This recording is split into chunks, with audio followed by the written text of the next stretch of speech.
Hello everyone, once again welcome to my YouTube channel target beard. Guys, आज हम बात करने वाले हैं इंग्लिश पैडागोगी का, जिसका आप लोग को कुछ दिनों से इंतज़ार था। कल एग्ज़ाम से आप लोग का इंग्लिश पैडागोगी का। आई एम सॉरी, थोड़ा सा डिले हो गया है, बट आई एम श्योर आज के क्वेश्चंस, आज का जो लेक्चर है आपको शॉर्ट हेल्प करेगा कल के एग्ज़ाम में। हम इसमें बात करेंगे audio visual aids, listening skills, speaking skills, reading and writing skills के ऊपर। ठीक है, यही मेन इंपॉर्टेंट है आपका मेन इंग्लिश पैडागोगी में। तो आइए जल्दी से स्टार्ट करते हैं। Let's start.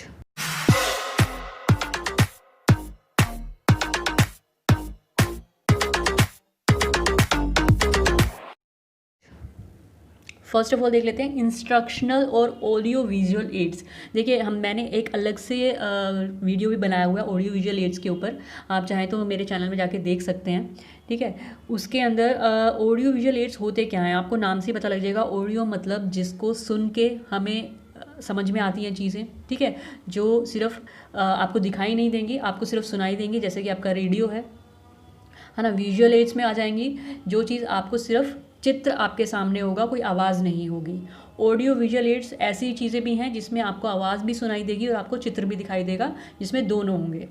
तो इंस्ट्रक्शनल एड्स भी बोलते हैं, ऑडियो विजुअल एड्स भी बोलते हैं। Instructional materials are the devices which make the process of teaching learning more effective and meaningful. Obviously अगर आप बच्चों को लेक्चर दे के समझाएंगे या फिर अपने साथ कोई फ़ोटो या कोई भी मॉडल दे के समझाएंगे, या आजकल तो सब चीज़ें इतनी हाईटेक हो गई हैं, आपको क्लासेस में बच्चों को मूवीज़ दिखाई जाती हैं, ऑडियो विजुअल एड्स से उनको प्रोजेक्टर के थ्रू डिफरेंट यूट्यूब में चीज़ें दिखाई जाती हैं। तो ऑडियो विजुअल एड्स काफ़ी हेल्प करता है टीचर्स को बच्चों को समझाने में, जिससे कि बच्चों को इंटरेस्टिंग भी लगता है, बच्चे जल्दी चीज़ों को ग्रास्प कर लेते हैं और उनका कंसंट्रेशन बनता है। ठीक है, ये सब चीज़ें हेल्प करती हैं बच्चों का कंसंट्रेशन बनाने में, बच्चों का इंटरेस्ट बनाने में। ठीक है, ये ऑडियो विजुअल मटेरियल्स आर दो सेंसरी ऑब्जेक्ट्स और images which initiate, stimulate and re enforce learning. ठीक है, जो कि थोड़े से स्लो लर्नर्स होते हैं उनके लिए और भी ज़्यादा हेल्पफुल है, क्योंकि वो बच्चे इतनी ईजिली चीज़ों को पकड़ नहीं पाते हैं। तो अगर हम इन चीज़ों की सहायता लेंगे तो बच्चों को हेल्प होगी चीज़ों को समझने में। तो सिंपल सा है, ये ज़्यादा कुछ है नहीं इसमें। ऑडियो विजुअल एड्स में किस किस तरह की, जैसे कि मैंने आपको भी बताया, विजुअल एड्स हैं जो कि आपको सिर्फ दिखाई दे रही हैं पिक्चर्स के थ्रू, चार्ट्स के थ्रू, है ना, स्लाइड्स के थ्रू, या फिर कोई ऑब्जेक्ट दिखा रहे हैं आपको। ऑडियो एड्स हैं जो सिर्फ आपको सुनाई दे रही है, जैसे tape recorder, radio, CD players वगैरह जो भी है। ऑडियो विजुअल एड्स, मेरा फ्लो थोड़ा सा फास्ट ही रहता है क्योंकि मैं नहीं चाहती कि आप लोग का बिल्कुल भी टाइम वेस्ट हो। जल्दी से थोड़े टाइम में ज़्यादा से ज़्यादा ज्ञान आपको मिले, ताकि आप अपनी सेल्फ स्टडी भी कर सकें, है ना। Audio visual aids, audio visual aids में जिसमें दोनों चीज़ें आपको समझ में आती हैं, ऑडियो भी और पिक्चर के थ्रू भी, जैसे टेलीविज़न है, इंटरनेट है, बहुत सारी चीज़ें हैं। ठीक है, नेक्स्ट देख लेते हैं importance of audio visual aids. Importance वैसे आपको पता ही है, तब भी एक बार पढ़ लेते हैं ताकि आपको पॉइंट्स मिल जाए। Helpful in creating interest, it provides clear image of the concept, it makes learning more permanent. ठीक है, जो भी चीज़ अगर आप देखेंगे तो आपको ज़्यादा समय तक वो याद रहती हैं, पिक्चर मेमोरी ज़्यादा टाइम तक याद रहती हैं। Stimulate the development of understanding and attitudes, they provide experience not easily obtain through other materials. ठीक है, it motivates the students and arouse their feelings of curiosity. Use of AV aids develop the power of imagination. ठीक है, it saves the time and energy of the students as they learn more quickly. It offers a reality of experience which stimulates self activity on the part of the people. ठीक है, बच्चे खुद से चीज़ों को समझने लगते हैं, उनका इंटरेस्ट क्रिएट होता है, क्यूरियोसिटी होती है, टाइम बचता है। तो काफ़ी सारी चीज़ें हैं जो हेल्प करती हैं ऑडियो विजुअल एड्स में। अच्छा, अब आते हैं लिसनिंग स्किल्स के ऊपर। Listening skills is related to our audio sense. When any sound reaches our mind, it makes sense or our mind interpret that sounds into message. Listening skills क्या है? जब भी आप किसी चीज़ को सुनते हैं, ठीक है, सुनना एक अलग चीज़ है, हियर करना एक अलग चीज़ है, लिसन करना एक अलग चीज़ है। आप सुन के उस चीज़ को समझ भी रहे हो। ठीक है, एक चीज़ है आपको कोई आवाज़ है कहीं से आ रही है, लेकिन आपके दिमाग में वो डिकोड नहीं हो रही है, उसका कोई मीनिंग नहीं है। लेकिन कुछ आपकी ऐसी मीनिंगफुल चीज़ें होती हैं, आप कोई मूवी देख रहे हैं या किसी से आप बात कर रहे हैं, तो आप केयरफुल लिसनिंग करते हैं ताकि चीज़ों को आप अच्छे से आपके दिमाग में जाके उसका मीनिंग आपको समझ में आता है। ठीक है, if our audio sense is not working properly then the message can be misunderstood. आपकी सुनने की शक्ति, आपकी समझने की शक्ति वो बिल्कुल ठीक होनी चाहिए लिसनिंग स्किल्स के लिए। स्पीकिंग स्किल्स क्या है? Child learns to speak through interaction with people around him in their native language. Native language में तो मदर टंग में बच्चा खुद ही बोलना सीख जाता है। जब बच्चा पैदा होता है अपने आसपास के लोगों से देखता है, माँ से सीखता है। ठीक है, चीज़ें पहले सुनता है, उसके बाद बोलने भी लगता है। इमिटेट करके, दूसरों को कॉपी करके। But speaking in a foreign language is not natural at it requires continuous efforts. आप कोई सेकेंड लैंग्वेज सीख रहे हैं, कोई फॉरेन लैंग्वेज सीख रहे हैं, तो उसमें आपको एफर्ट्स डालना पड़ेगा, ठीक है। मदर टंग याद करने के लिए आपको याद भी नहीं होगा कि आपको किस तरह से आपको मदर टंग आ गई, आपने उसमें कोई एफर्ट्स नहीं डाले हैं। लेकिन अगर आपने कोई फॉरेन लैंग्वेज याद की है या आप कर रहे हैं, तो आपको समझ में आएगा आपको कितना एफर्ट डालना पड़ रहा है उसमें, ठीक है। Speaking is a production skill that involves listening skill. Without listening speaking is not possible. Speaking skills are the skills that give us the ability to communicate effectively, ठीक है। सिंपल सी बात है, इसमें कुछ है नहीं है खास। Objectives of listening and speaking skills एक बार पढ़ लेते हैं। To make the students understand the English words and to enable them to recognize those words in isolation as well as in combination. अब बच्चों को listening skills और speaking skills पढ़ा रहे हैं, तो उसका उद्देश्य क्या है आपका? बच्चे पढ़ रहे हैं, बोल रहे हैं, लेकिन उसके साथ साथ बच्चों को समझ में आना चाहिए। सबसे इम्पॉर्टेंट चीज़ क्या है? बच्चे उसको समझ सकें, ठीक है। आप उसको समझोगे, तब इंटरप्रेट करोगे, तभी आप उसको आगे रिप्लाई दे पाओगे। आपको समझ ही नहीं आएगा तो आप रिप्लाई क्या दे पाओगे? आपके स्पीकिंग स्किल्स कैसे आएंगे? To help them understand the grammatical meanings, to help them to understand the meaning of words in whatever context they have been used, to lay foundation of learning a language, to make effective speaking skills, ठीक है। ये सब चीज़ें हैं, बच्चों को समझ में आना चाहिए, ग्रामेटिकल चीज़ें समझ में आनी चाहिए। समझ में आएगा तो बच्चा अपने आप उनके स्पीकिंग स्किल्स भी, ये मेन उद्देश्य है आपका कि बच्चा ठीक से चीज़ों को सुने, उसके बाद इंटरप्रेट करे और फिर उसको रिप्लाई कर सके, ठीक है, समझने के बाद। तो ये मेन ऑब्जेक्टिव्स हैं। Techniques for developing listening and speaking skills, क्या क्या टेक्निक्स यूज़ करते हैं टीचर्स बच्चों के अंदर डेवलप करने के लिए लिसनिंग एंड स्पीकिंग स्किल्स? बच्चों को गाना गा के या सिंपल पोएम, बहुत छोटे बच्चे होते हैं, किंडरगार्टन के बच्चे होते हैं, उनको ज़्यादातर पोएम्स गा के चीज़ें सुनाई जाती हैं, जिसमें उनका इंटरेस्ट भी आता है। बच्चे इमिटेट करते हैं, रिपीटेटिव मेथड से चीज़ें बोलने लगते हैं। Ideal reading by the teacher, कुछ उनको पोएम्स या कोई भी शॉर्ट स्टोरीज उनको पढ़ के सुनाई जाती हैं टीचर्स के द्वारा, या एक्ट करके दिखाई जाती है, ताकि बच्चे उन वर्ड्स को पकड़ें और समझें। The teacher should recite the songs poem and read the passage with, teacher का प्रोनाउंसिएशन, ग्रामर, फ्लुएंसी सब बिल्कुल सही होना चाहिए, ताकि बच्चे सही तरीके से पकड़ सकें चीज़ों को। इमिटेटिव रीडिंग्स, बच्चे उसको रिपीट करके सीखते हैं। ग्रुप एक्टिविटीज़ में इन्वॉल्व कर सकते हैं बच्चों को। लैंग्वेज तरह की कुछ गेम्स अप्लाई कर सकते हैं बच्चों पे। क्वेश्चनर टेक्निक्स, बच्चों से क्वेश्चंस पूछे ताकि वो इंग्लिश में कोशिश करें जवाब देने की। डिबेट, ड्रामा एंड प्ले, सब कुछ चीज़ें हैं जो बच्चों को हेल्प करती हैं सीखने में। रीडिंग स्किल्स पे आ जाते हैं। Reading skills is the ability of an individual to read, comprehend and interpret written or printed symbols, ठीक है। जो भी सिम्बल्स हैं, जो भी भाषा है, जो भी टेक्स्ट है, वो पढ़ के आपको समझ में आना चाहिए। वो जो वर्ड्स हैं, वर्ड्स को कंबाइन करके आपने उसको पढ़ा है, उसके बाद आपके दिमाग में डिकोड होना चाहिए, ठीक है।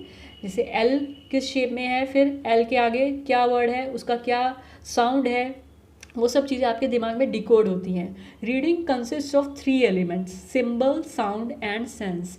सिंबल सबसे पहले आपके वर्ड्स हो जाते हैं, जो भी वर्ड्स हैं आपके अल्फ़ाबेट्स हैं। उसके बाद साउंड, वो क्या साउंड प्रोड्यूस करते हैं वो वर्ड्स। उसके बाद सेंस की, वर्ड्स मिला के जो भी जो आप बोल रहे हैं वो सेंस बनना चाहिए, ग्रामेटिकली करेक्ट होना चाहिए, ठीक है। ये आपका रीडिंग स्किल्स में आ जाते हैं। Methods of teaching reading, alphabetic method, ठीक है। A to Z बहुत ही कॉमन मेथड है, A to Z बच्चों को पढ़ाया जाता है। फनेटिक मेथड, उसके बाद साउंड्स पढ़ाया जाता है। पहले बच्चों को पिक्चर के थ्रू या किसी भी आपको जो भी होते हैं, कुछ टॉयज़ होते हैं बच्चों के, वुडन टॉयज़ होते हैं, उसके थ्रू बच्चों को अल्फ़ाबेट सिखाए जाते हैं। उसके बाद उनको उनका साउंड सिखाया जाता है। फिर साउंड्स के बाद वो वर्ड मेकिंग करने लगते हैं, फिर फ्रेज़ मेकिंग करने लगते हैं, फ्रेज़ के बाद फिर सेंटेंस मेकिंग करने लगते हैं, ठीक है। आप लोग पढ़ लेना, ज़्यादा मुश्किल कुछ है नहीं, मैं इजी लैंग्वेज में लेके आती हूँ आपको, ताकि आपको कोई दिक्कत ना आए। बाद में भी अगर आप पढ़ें या सुने, जैसा भी आपको आराम से समझ में आ जाएगा। टाइप्स ऑफ रीडिंग, ये इंपॉर्टेंट है। एक्सटेंसिव रीडिंग और intensive reading. This means reading for pleasure and relaxation. Extensive reading क्या है कि आप अपनी, जैसे कोई कॉमिक पढ़ रहे हैं, मैगजीन पढ़ रहे हैं, कोई भी स्टोरी बुक पढ़ रहे हैं, आप अपनी खुशी के लिए, अपने प्लेजर के लिए, रिलैक्सेशन के लिए पढ़ रहे हैं, वो है extensive reading. Intensive reading, as a term itself states, intensive is in depth. This type of reading is careful reading with the utmost concern for the understanding of the text in, ये बहुत ही careful reading होती है। आप चीज़ों को intensely पढ़ते हैं, बहुत ध्यान से पढ़ते हैं, केयरफुली पढ़ते हैं, intense reading. Intensive reading can also be of scanning and skimming. ये इंपॉर्टेंट है, इन पे क्वेश्चन मुझे लगता है आएगा, आना भी चाहिए। Scanning is considered as a helping hand in reading text that are heavy and need to be searched upon. Scanning क्या होता है, जब भी आपने देखा होगा आप कोई चीज़ ढूंढ रहे हैं या कोई पर्टिकुलर टर्म ढूंढ रहे हैं या फ़ोन बुक में किसी इंसान का फ़ोन नंबर ढूंढ रहे हैं, तो आप पूरी फ़ोन बुक पढ़ने तो नहीं बैठेंगे, आप केयरफुल देखेंगे जो टर्म आपको चाहिए, जो नाम आपको चाहिए पूरी बुक में, आप बस उसी को सर्च करेंगे। ठीक है, वो हो जाती है स्कैनिंग। आप पूरी बुक को स्कैन कर रहे हैं सिर्फ अपनी उस पर्टिकुलर चीज़ के लिए जो आपको चाहिए। आपको पर्टिकुलर कोई डेफिनेशन आप ढूंढ रहे हो या डिक्शनरी में कोई चीज़ पर्टिकुलर मीनिंग ढूंढ रहे हो, तो आप स्कैन करते हो वो पर्टिकुलर मीनिंग के लिए। ठीक है, वो होता है स्कैनिंग, कि आप पर्टिकुलर इन्फॉर्मेशन ढूंढ रहे हो कोई। स्किमिंग क्या है, creating a condensed understanding of the given text. This is also rapid reading, which is focuses on the text title, headings, topical sentences, tables. देखो स्किमिंग क्या है, आप कभी कोई बुक खरीदने जाते हो तो आपके पास इतना टाइम नहीं होता कि आप पूरी बुक पढ़ोगे, लेकिन आप बुक के टाइटल्स पढ़ोगे, सब टाइटल्स पढ़ोगे, ऑथर के बारे में पढ़ोगे, है ना, वो आप बुक के अंदर उसकी पिक्चर्स देखोगे, ग्राफ्स देखोगे, आप मोटे तौर पे ये जानने की कोशिश करोगे कि बुक है किसके बारे में, एग्जैक्टली आपके लायक है, आपके इंटरेस्ट के लायक है, आपको इंटरेस्ट आएगा उसे पढ़ने में, जिसे आप ढूंढ रहे हो वो है कि नहीं, आपको एक ओवरऑल आइडिया लग जाता है। ठीक है, जिसमें हमें एक ओवरऑल आइडिया लग जाता है, जिसमें हम मोटे मोटे तौर पर चीज़ों को ध्यान से फोकस करके पढ़ते हैं कि हमारे मतलब की चीज़ें हैं कि नहीं है, वो हो जाती है स्किमिंग। ठीक है, to get an overall idea about the book. ठीक है, ये होता है scanning and skimming. Stages of teaching reading, stages क्या है रीडिंग की, preparatory reading, if this in this students are prepared for teaching reading. इसके अंदर क्या आ जाता है, letter recognition, productive reading, enhancement stage. Firstly teacher introduce the recognition of alphabets. ठीक है, सबसे पहले अल्फ़ाबेट्स बच्चों को सिखाए जाते हैं, उसके बाद बच्चे खुद से प्रोडक्टिव रीडिंग करने, प्रोडक्टिव का मतलब है खुद से प्रोड्यूस करने लगते हैं, साउंड्स प्रोड्यूस करने लगते हैं, वर्ड्स प्रोड्यूस करने लगते हैं, खुद से कोशिश करते हैं चीज़ों को करने की। उसके बाद एनहांसमेंट स्टेज, जो कि थोड़ा अपर लेवल आ जाता है, बच्चे खुद से अपने इंजॉयमेंट के लिए पढ़ने लगते हैं। ठीक है, ये है आपकी स्टेजेस ऑफ टीचिंग रीडिंग। उसके बाद स्टेप्स क्या है, steps of teaching reading comprehension. 3 steps हैं मेन आपके, प्री रीडिंग, वाइल रीडिंग और ड्यूरिंग रीडिंग और post reading. Pre reading activity help students to think about what they know about a topic and predict what they will read or hear. आप कोई topic उसको पढ़ाने जा रहे हैं, बच्चों को पढ़ाने जा रहे हैं या कुछ भी चीज़ पढ़ाने जा रहे हैं, तो आप पहले एक इंट्रोडक्शन देंगे बच्चों को कि हम पढ़ने क्या जा रहे हैं, और बच्चों से आप कुछ सवाल करेंगे कि उनको कितनी प्रायर नॉलेज है और आप उनको क्या बताने जा रहे हैं। ठीक है, वाइल रीडिंग आपका फिर पूरा वो प्रोसेस चलता है पढ़ाने का, आप खुद से पढ़ेंगे। ठीक है, फिर बच्चों को बोलेंगे पढ़ने के लिए। उसके बाद पोस्ट रीडिंग क्या है, it helps them understand text further through critically analysing what they have read. उसके बाद हम एनालाइज करेंगे कि हमने क्या पढ़ा है, आप उनको कुछ क्वेश्चंस पूछेंगे या बच्चों के कुछ क्वेश्चंस होंगे, आप उसको क्लियर करेंगे, आप डीपली उस टेक्स्ट को हम एनालाइज करेंगे। ठीक है, ये होते हैं steps of teaching reading comprehension. Writing में आ जाते हैं, writing is the process of using symbols, letters of the alphabet, punctuation and spaces to communicate thoughts and ideas in a readable form. ठीक है, हम किसी भी चीज़ को, सिम्बल्स को हम लिखते हैं with correct alphabets, pronunciation, spaces, ताकि हम कम्युनिकेट कर सके अपने ideas in a readable form. ठीक है, writing skills are an important part of communication. Good writing skills allow you to communicate your message with clarity and to a large audience. ठीक है, आगे देख लेते हैं stages of teaching writing skills. इसमें क्या क्या स्टेजेस हैं teaching of writing skills, training to penmanship, letter writing, mature style of writing. Penmanship क्या है, बच्चों को पेन पकड़ना सिखाते हैं। आपने देखा होगा बहुत जो छोटे बच्चे होते हैं, किंडर के बच्चे होते हैं, उनको हम पेन पकड़ना, पेंसिल पकड़ना सिखाते हैं, पेंसिल कैसे होल्ड की जाती है, बच्चे स्क्रिबल करना सीखते हैं, है ना, वो होती है पेनमैनशिप। उसके बाद लेटर राइटिंग करते हैं, फिर मैच्योर राइटिंग आती है। मेथड्स ऑफ टीचिंग, क्या क्या मेथड्स हम अपनाते हैं राइटिंग के लिए, किंडरगार्टन मेथड, बच्चों को ब्लॉक्स के थ्रू हम चीज़ें समझाते हैं कि किस तरह से ए लिखा जाता है ना, ताकि वो पहचान कर सके और फिर वो लिख सके। ट्रेसिंग मेथड, और ट्रेसिंग मेथड बच्चे खुद से ट्रेस करके लिखते हैं। फ्री इमिटेशन मेथड, टीचर कुछ लिखता है फिर बच्चे उसकी कॉपी करके लिखते हैं। FG फ्रेंच मेथड क्या है कि वही उन्होंने कहा था कि पहले आप बच्चों को लेटर्स ना सिखाएं, पहले बच्चों को स्क्रिबल करने दें, जो कि होता भी है, नेचुरल सी बात है, बच्चे पहले स्क्रिबल ही करता है, या फिर उनको सैंड पे अपने फिंगर्स के थ्रू लेटर्स बनाना सिखाते हैं ताकि उनकी मोटर स्किल्स जो हैं वो इम्प्रूव हों। उनकी मसल्स इंप्रूव हों, फिंगर्स में इंप्रूव हो, ताकि वो पेंसिल होल्ड करके फिर लिखना स्टार्ट कर सकें। तो ये हैं कुछ मेथड्स। अब क्वेश्चंस पे आ जाते हैं। Audio visual aids help dash students in the class. वैसे तो सबको ही हेल्प करता है, बट स्लो लर्निंग स्टूडेंट्स को ज़्यादा हेल्प करता है। ठीक है। Black board in which group category of teaching ads. Black board मैंने अभी आपको बताया, जो चीज़ सिर्फ हमें दिखाई दे रही है तो वो विजुअल एड में आएगा। ठीक है। ऑडियो विजुअल उसमें नहीं आएगा क्योंकि आवाज़ नहीं आ रही है। ब्लैक बोर्ड में आपको सिर्फ दिखाई दे रहा है, तो विजुअल एड्स में आएगा। Communication is a part of dash skills. Soft, hard, rough, short. Soft skill है ना, communication is a soft skill. ठीक है।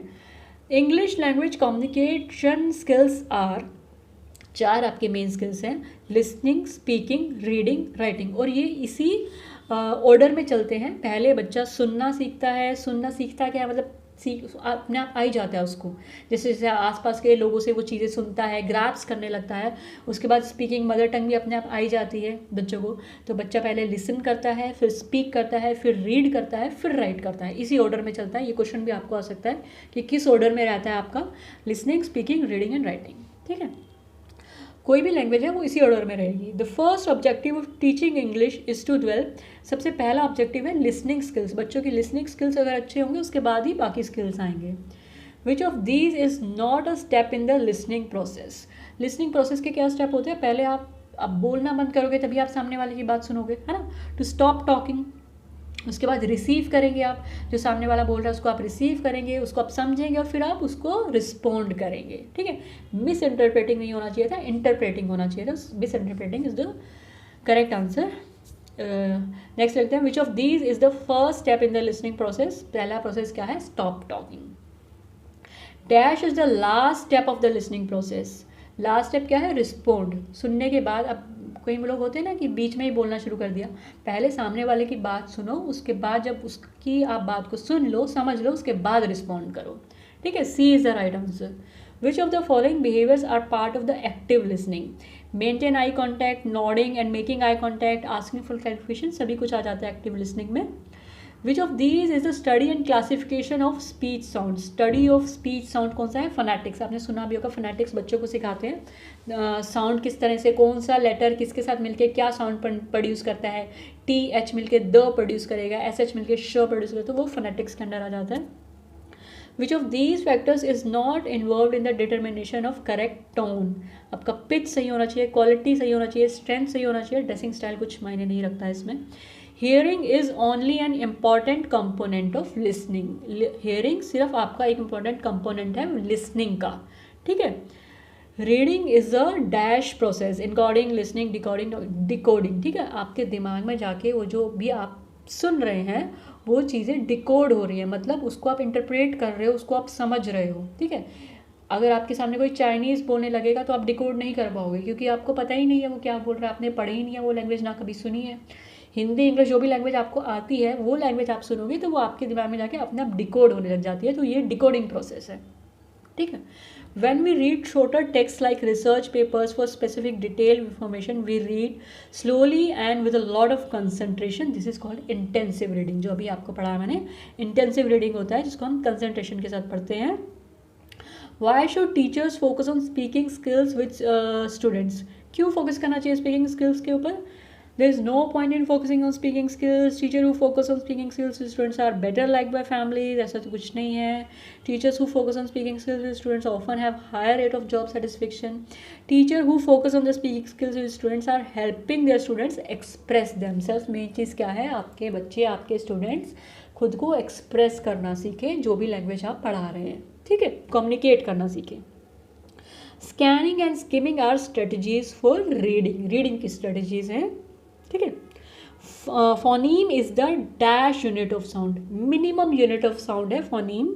जो भी मिनिमम आपके लेटर साउंड प्रोड्यूस करते हैं, जो स्मॉलेस्ट यूनिट्स होती हैं उनको हम फोनीम बोलते हैं। ठीक है। अ, ब, ट, श, च, वो स्मॉलेस्ट यूनिट जो आपके साउंड प्रोड्यूस कर रहे हैं वो फोनीम है। Skimming means reading quickly to know. अभी मैंने आपको बताया स्किमिंग आप just to get an idea what the book is about, what it is about. तो first is the right answer. Scanning क्या है? जब आप कोई स्पेसिफिक इन्फॉर्मेशन ढूंढ रहे हैं। ठीक है। स्पेसिफिक पीस ऑफ इन्फॉर्मेशन आप ढूंढ रहे हैं, वो है scanning. You need to find someone's telephone number. Which of these things might you do? बताइए। स्कैन द फोन बुक, है ना। आप स्पेसिफिक इन्फॉर्मेशन ढूंढ रहे हैं, पूरा डायरेक्टरी पढ़ने तो नहीं बैठेंगे ना, स्कैन करेंगे जो भी आपको इन्फॉर्मेशन चाहिए।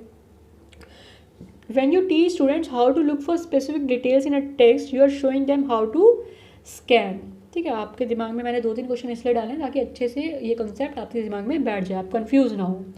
Reading the question paper in the examination hall is the example of intensive reading. Question paper तो आप सबसे ज़्यादा ध्यान से पढ़ेंगे, ठीक है, उससे इंपॉर्टेंट तो कुछ है नहीं आपके लिए एट दिस टाइम, तो वो इंटेंसिव रीडिंग होता है। अच्छा, क्रिटिकल रीडिंग क्या है?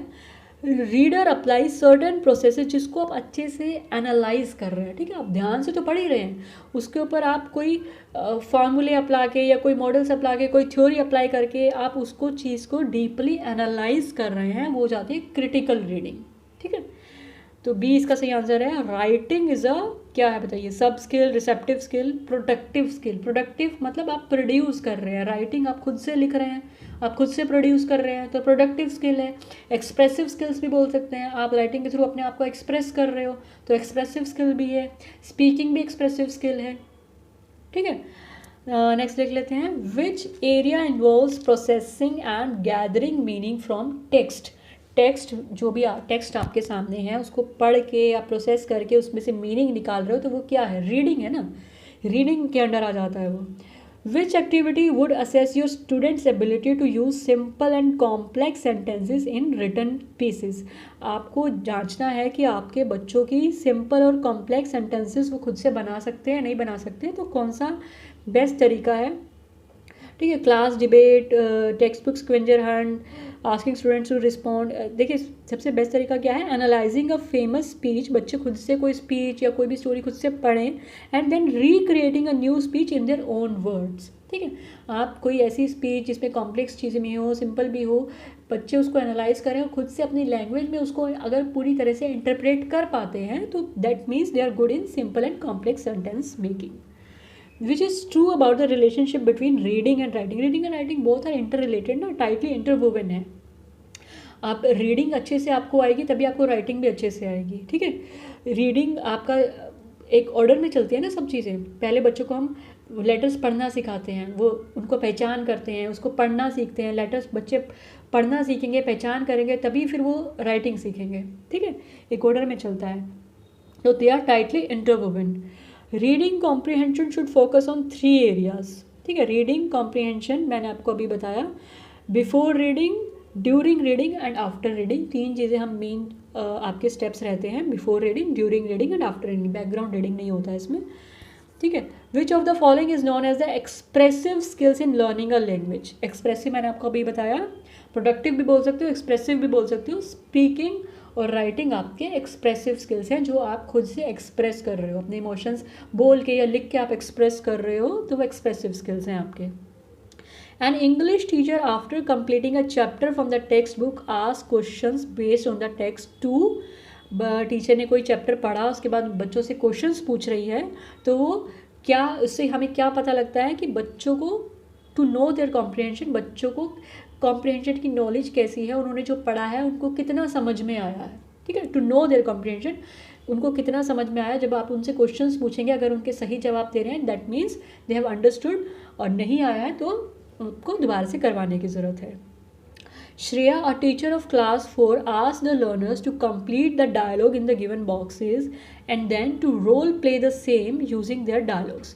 ठीक है, आपने कुछ डायलॉग्स दिए हैं बच्चों को, वो आपको खुद से कंप्लीट करने हैं और फिर आपको रोल प्ले करना है। तो इसमें क्या आ जाता है? लिसनिंग पावर भी आ जाएगी बच्चों की, सुन के टीचर की इंस्ट्रक्शन उन्होंने ध्यान से सुनी, फिर वो राइटिंग किया, फिर रीडिंग की स्किल्स पे आ जाएंगे, फिर स्पीकिंग स्किल्स पे आ जाएंगे। आप कोई चीज़ रोल प्ले करते हैं ना तो उसके अंदर सारी चीज़ें आ जाती हैं। ठीक है, While learning English as a second language, there is no role of mother tongue. The use of mother tongue will facilitate learning. आपकी मदर टंग हेल्प करती है चीज़ों को समझने में, वर्ड्स के मीनिंग को ग्रास्प करने में, चीज़ों को समझने में मदर टंग आपकी हेल्प करती है अगर आप कोई सेकेंड लैंग्वेज याद कर रहे हैं, सीख रहे हैं। ठीक है, the main objective of teaching English at primary level is, main objective क्या है एट प्राइमरी लेवल इंग्लिश को पढ़ाने का? कि बच्चे उसको अपनी डे टू डे लाइफ में यूज़ कर सके। कहाँ पे यूज़ करना है, कैसे यूज़ करना है, मेन चीज़ क्या है। अगर आपने कोई लैंग्वेज सीखी है और आप उसमें कम्युनिकेट ही नहीं कर पा रहे हो तो फिर क्या फ़ायदा लैंग्वेज सीखने का? मेन चीज़ वही होता है ना कि आपने कोई लैंग्वेज सीखी है तो आप कम्युनिकेट करना सीखें, आप बेझिझक कॉन्फिडेंस के साथ कम्युनिकेट कर सके आप, ठीक है। तो डी इसका सही आंसर है। While teaching English a teacher is not able to draw attention of some students sitting at the back, ठीक है। तो टीचर को क्या करना चाहिए, कुछ बच्चे लास्ट बेंच पे बैठे हैं, उनका अटेंशन गैदर करने के लिए टीचर को क्या करना चाहिए? Stop explaining the concept, scold them, ignore them, engage them by asking questions, ठीक है। किसी भी बच्चे को अगर आपको एंगेज करना है, स्टार्ट आस्किंग क्वेश्चंस, बच्चा खुद से ही एक्टिव हो जाएगा क्योंकि उसको पता है कि मैम मुझसे पूछने वाली है, तो वो ध्यान से सुनेगा, ठीक है। Engage them by asking questions and evaluating her teaching method. Next देख लेते हैं, when a child learns a language naturally without much practice it is called language acquisition, ठीक है। कोई भी आपकी मदर टंग है, आपको उसमें वो सीखने में कोई मेहनत नहीं करनी पड़ रही है, आपने वो लैंग्वेज एक्वायर करी है, लर्न नहीं करी है, अपने आप वो लैंग्वेज आपने एक्वायर कर ली है, ठीक है। Language acquisition. Which one of the following is most important in developing reading skills at primary level? Primary level पे सबसे इंपॉर्टेंट क्या है? Ability to comprehend the text already read. सबसे इंपॉर्टेंट क्या है रीडिंग स्किल्स में? आपने जो पढ़ा है वो आपको समझ में आए, ठीक है। आप जो भी रीड कर रहे हैं उसका मतलब अगर आपको समझ में आ रहा है, दैट मीन्स आपकी रीडिंग स्किल्स अच्छे हैं, ठीक है। While reading a learner needs to, reading के वक्त क्या होता है, पहले तो आप चीज़ों को पढ़ रहे हैं, परसीव कर रहे हैं, उसके बाद लेटर्स को डिकोड कर रहे हैं, ठीक है। डिकोड कर रहे हैं टू रीड वर्ड्स, लेटर्स को डिकोड करके वर्ड्स मेकिंग कर रहे हैं अपने दिमाग में, आपके दिमाग में अपने आप वो प्रोसेस चल रहा है, डिकोड हो रहा है, ठीक है। तो दो मेन चीज़ें, perceive and decode letters in order to read words. तो ये थे गाइस आज की क्वेश्चंस, ज़्यादा से ज़्यादा क्वेश्चंस मुझे लगा जो कि इंपॉर्टेंट क्वेश्चन जिसमें से आ सकते थे। आपके 4 मेन चीज़ें हैं, ठीक है। वो बुक में से भी पढ़ लेना, वैसे मोटी मोटी चीज़ें मैंने आपको इसमें बता दी हैं, मेन चीज़ें यही हैं, इन्हीं में से कुछ ना कुछ क्वेश्चंस निकल के आएंगे, अलग लैंग्वेज में भी आ सकते हैं।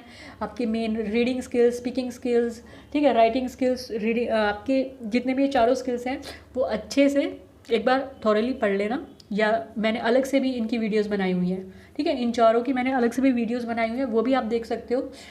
तो best of luck for your tomorrow's exam. I hope बाकी एग्जाम्स की तरह आपका कल का एग्ज़ाम भी अच्छा ही जाएगा। सो जल्दी मिलेंगे एक नए वीडियो के साथ। Thank you so much, have a nice day, good bye.